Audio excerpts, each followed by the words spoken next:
राजा, एकदा तरी म्हण ना, माझं तुझ्यावर प्रेम आहे. ईशानं राजाच्या गळ्यात हात टाकत म्हटलं, होय, माझं फक्त तुझ्यावर तुझ्यावरच प्रेम आहे. तुझ्या वाचून मी जगू नाही. तू परी आहेस, अप्सरा आहेस, अजूनही काय काय आहेस, अजूनही काही डायलॉग ऐकायचे आहेत. राजानं हसतच म्हटलं, ईशानही हसतच कबूल केलं, झालं झालं, आता मला बरं वाटलं. गेली 8 वर्ष राजा आणि ईशा एकमेकांना ओळखत आहेत. एकाच कॉलेजात शिकायची दोघं. सुरुवातील मैत्री होती. अभ्यास सांभाळून दोघं एकत्र फिरायची, कॉलेजच्या कार्यक्रमात भाग घ्यायची. मैत्री पुढे प्रेमात बदलली. ईशा एका संपन्न कुटुंबातली एकुलती एक मुलगी होती. तिला पैसेवाला नाही, तर प्रेम करणारा, समजून घेणारा नवरा हवा होता. राजाच्या रूपात तिला तो मिळाला होता. ती वाट बघत होती. राजाचं प्रमोशन झालं की ती आई-वडिलांकडे राजाबद्दल बोलणार होती. तसाही राजा एका नामांकित कंपनीत चांगल्या हुद्द्यावर कामाला होता. पण ईशाला वाटत होतं अजून एक प्रमोशन मिळालं की ती अभिमानानं राजाची तिच्या आईवडिलांशी भेट घालून देईल. राजाचं प्रमोशन झालं अन ईशान त्याचं अभिनंदन करत म्हटलं, आजच मी आईबाबांशी आपल्या लग्नाबद्दल बोलते.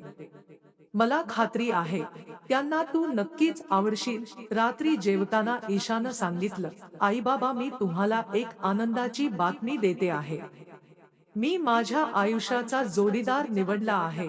आश्चर्यानं त्यांनी विचारलं, असं? अरे वा, कोण आहे तो?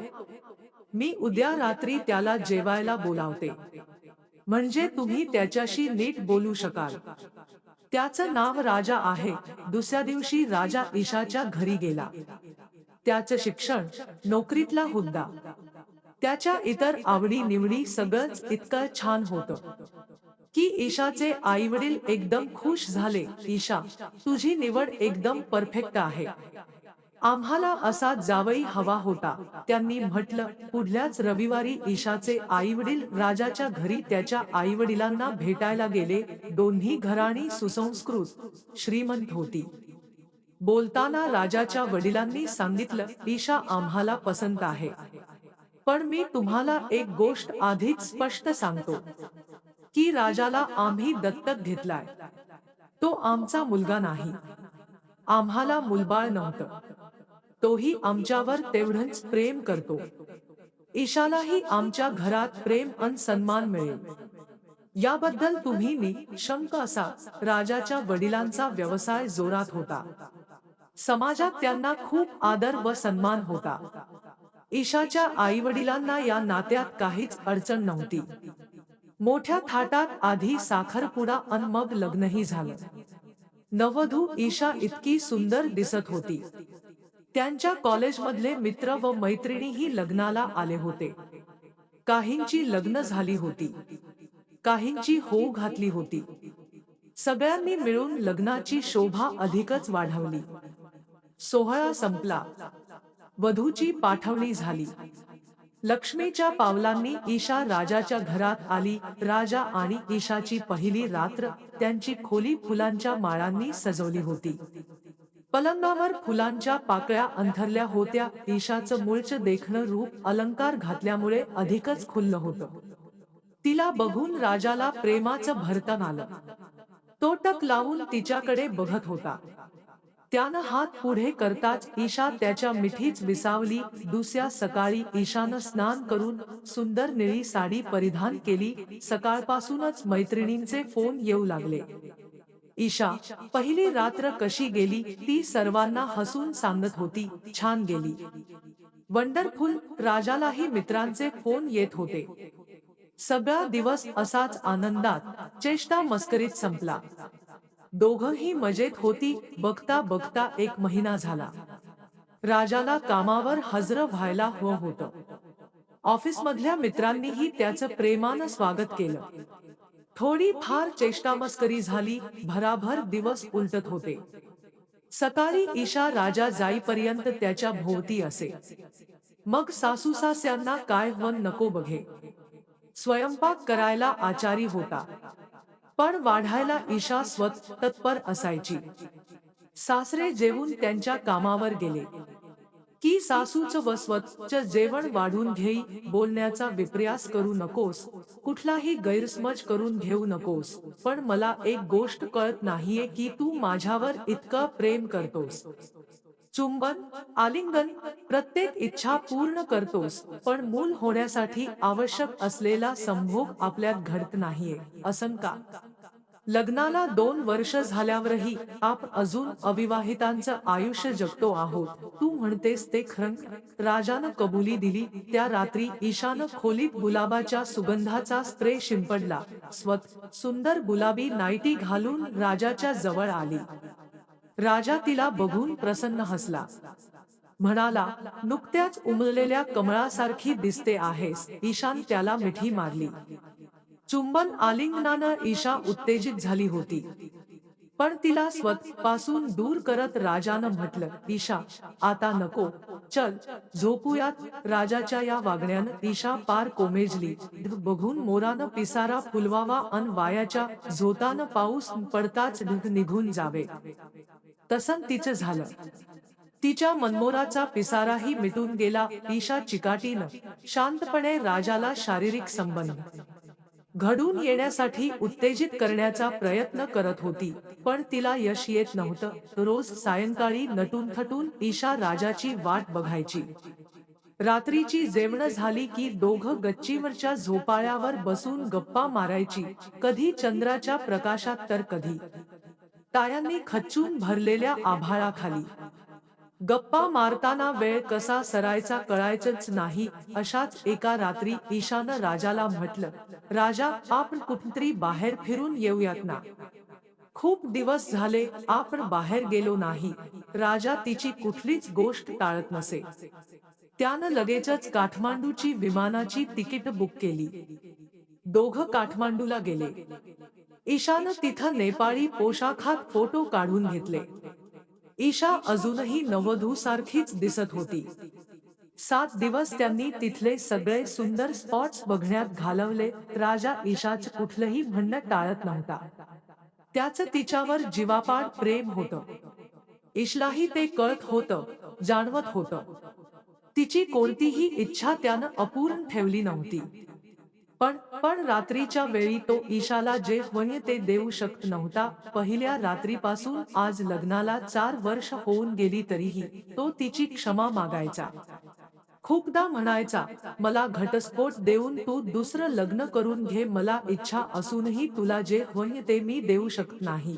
बोलता बोलता त्याचे डोळे अश्रूंनी डबडबले. ईशानं त्याला जवळ घेतलं. राजा, असं बोलू नकोस. आपण सप्तपदी चाललो. एकमेकांच्या बरोबर राहण्याचं वचन दिले. कुठल्याही परिस्थितीत आपण एकमेकांना सोडणार नाही. राजा, माझंही तुझ्यावर प्रेम आहे. मी तुला कधीच सोडून जाणार नाही. पण आपल्याला एकतरी मूल हवं ना? त्यासाठी प्रयत्न करायलाच हवेत. लग्नाला 5 वर्ष झाली. सासू, सासरे, आई, वडील, नातलग, मैत्रिणी सगळेच ईशाला म्हणायचे, पुरे झालं प्लॅनिंग. लवकर एक बाळ होऊ दे. घरात बाळाच्या येण्यानं चैतन्य येतं. हसून ईशा म्हणायची, बरोबर आहे. आता मी विचार करते, पण नुसतं म्हणून काय होणार? मूल होण्यासाठी पती पत्नीत लैंगिक संबंध घडायला हवा. तिला कळत नव्हतं, राजाला काय प्रॉब्लेम आहे. तो लैंगिक संबंध टाळायला का बघतो? इतर कशाबद्दलच तिची तक्रार नव्हती. तो तिला सुखवत होता, सुखात ठेवत होता. एखादं मूल दत्तक घेतलं तर निदान लोकांचे प्रश्न तरी बंद होतील. तिनं डॉक्टरांचा सल्ला घेतला. डॉक्टर म्हणाली, मला तुझ्या नव्याला भेटावं लागेल. पुरुषाच्या अशा वागणुकीची अनेक कारणं असतात. राजाला तिनं सांगितलं, मी डॉक्टरांना भेटून आले आहे. त्यांना तुलाही भेटायचं आहे. उद्या सकाळी 11 वाजताची वेळ ठरवली आहे. ठीक आहे, जाऊया. दुसऱ्या दिवशी डॉक्टरकडे गेल्यावर डॉक्टरांनी ईशा व राजाला अनेक गोष्टी खोदून खोदून विचारल्या. तसं तर सगळंच नॉर्मल होतं. त्यामुळे डॉक्टरही काही क्षण चक्रावल्या. त्यांनी सांगितलं, पुरुषांमध्ये लैंगिक संबंधांविषयी उदासीनतेची काही कारणं असतात. अति प्रमाणात धूम्रपान करण्यामुळे पुरुष नपुसंक होतात. इरेक्टाईल डिस्फंक्शनचा प्रॉब्लेम येतो. शुक्रजंतूंची संख्या पुरेशी नसते. त्यामुळे कामवासना थंडावते. बरेचदा पुरुषांना डिप्रेशन आलेलं असतं. डिप्रेशनमुळे एकूणच आयुष्यावर खूप परिणाम होतो. तसाच सेक्स लाईफवरही परिणाम होतो. सेक्सच्या वेळी टेन्शन किंवा स्टेरस असला तरी सेक्सवर परिणाम होतो. डिप्रेशनमुळे मेंदूतलं केमिकल कॉम्पोझिशन गडबडतं, त्याचा परिणाम सेक्स लाईफवर होतो. अर्थात त्यावरही उपाय आहेत. फार सिगारेट पीत असलात तर ते बंद करणं, पोषक आणि संतुलित आहार घेणं, नियमित व्यायाम, पुरेशी झोप, मन शांत राहण्यासाठी प्राणायाम, योगासनं करणं, या सर्वांच्या जोडीनं काही औषधं घेतली की समस्या दूर होते. मधुमेह किंवा अतिशय स्थूलता, ज्याला ओबेसिटी म्हणतो, त्यामुळेही कामवासनेवर परिणाम होतो.